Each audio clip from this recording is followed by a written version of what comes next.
Bonjour et bienvenue. Aujourd'hui, on va continuer la correction des exercices de la mécanique autour de la leçon les actions mécaniques pour les élèves de la troisième année collégiale. Alors, dans cette vidéo, on va connaître et étudier les objectifs suivants. Le premier, établir le bilan des actions mécaniques. Le deuxième, savoir les deux types d'actions mécaniques. Et le troisième, déterminer les effets des actions mécaniques, les effets ou les conséquences des actions mécaniques. Alors, on commence de rappeler qu'est-ce que c'est un effet d'une action mécanique et quelle est la différence entre un effet statique et un effet dynamique. Donc, on a une action mécanique se manifeste ou s'apparaît par ses effets, c'est-à-dire qu'on peut observer l'action mécanique à travers ses effets ou ses résultats. Et l'effet d'une action mécanique peut être soit statique ou dynamique. Pour l'effet statique, on dit qui est statique si l'action mécanique peut mettre le corps au repos ou le déformer. Entre parenthèses, c'est le corps acteur maintient le corps receveur en état de repos ou déformer sa forme. Et pour l'effet dynamique, on dit qui est dynamique si l'action mécanique peut provoquer le mouvement d'un objet ou modifier sa vitesse ou sa trajectoire.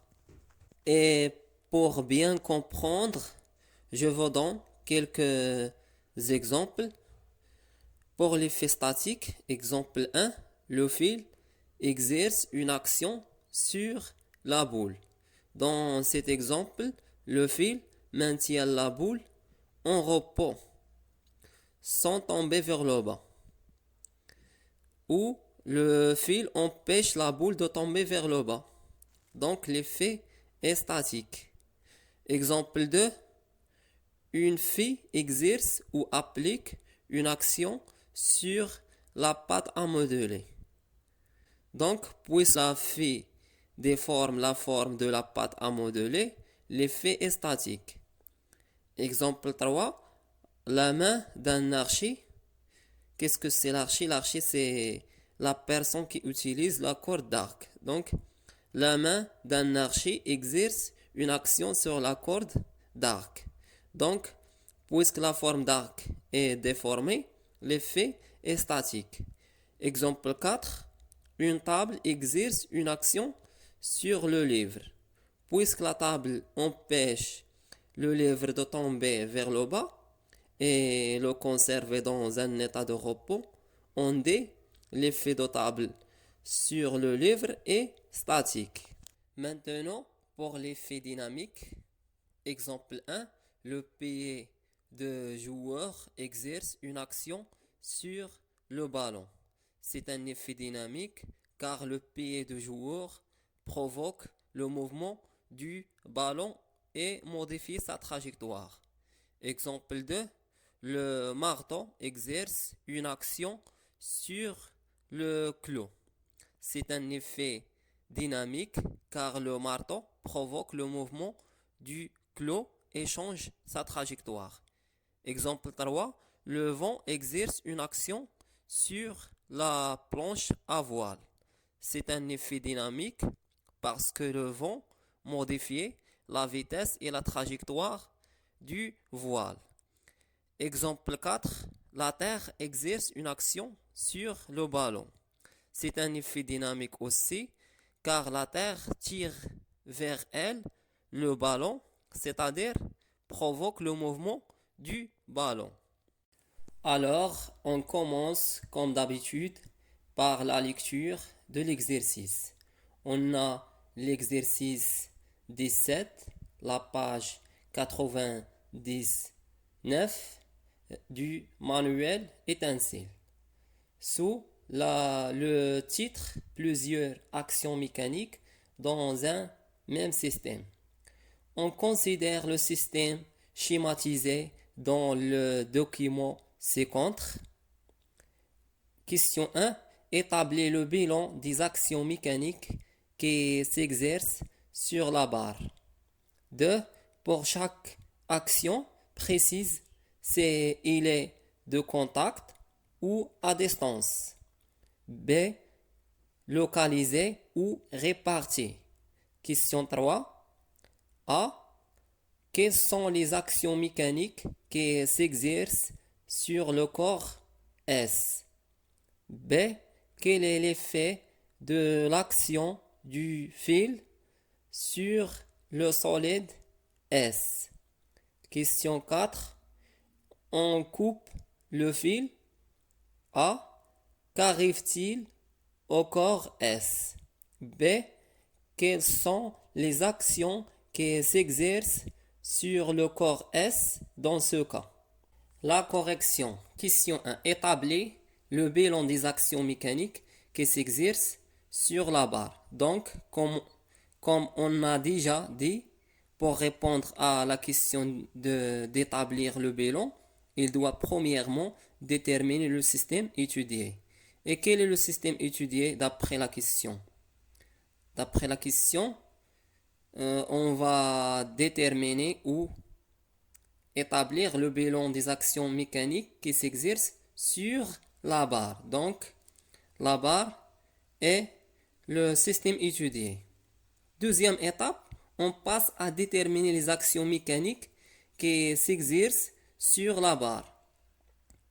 Donc, d'après le schéma ou le document, la barre subit à l'action du ressort R1 et l'action du ressort R2 et aussi subit à l'action de fil.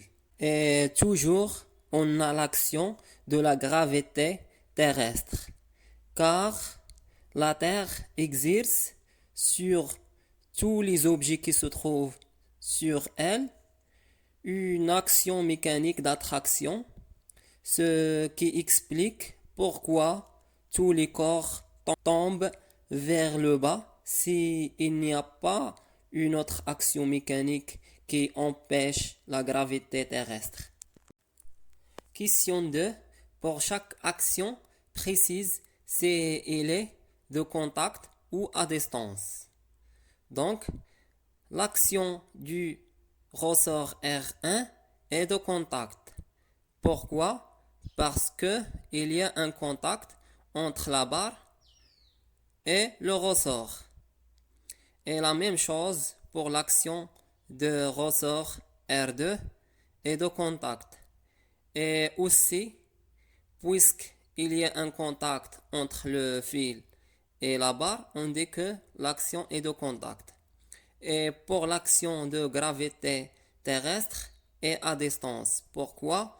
Parce que la Terre exerce l'action d'attraction même si il n'y a pas un contact entre elle et la barre. B. Est-ce que l'action mécanique est localisée ou répartie? Pour l'action du ressort R1 est localisée. Pourquoi? Car la surface de contact entre le ressort R1 et la barre est très petite devant la surface de la barre. Et la même chose pour le ressort R2 et aussi l'action du fil sur la barre est localisée par la même raison et l'action de gravité terrestre est répartie. Pourquoi? Parce que c'est une action mécanique à distance et toutes les actions mécaniques à distance se sont réparties par définition. Question 3. A. Quelles sont les actions mécaniques qui s'exercent sur le corps S? Et B. Quel est l'effet de l'action du fil sur le solide S? On commence par A. A. Quelles sont les actions mécaniques qui s'exercent sur le corps S? Comme d'habitude, la première étape est de déterminer le système étudié et le système étudié est le corps S.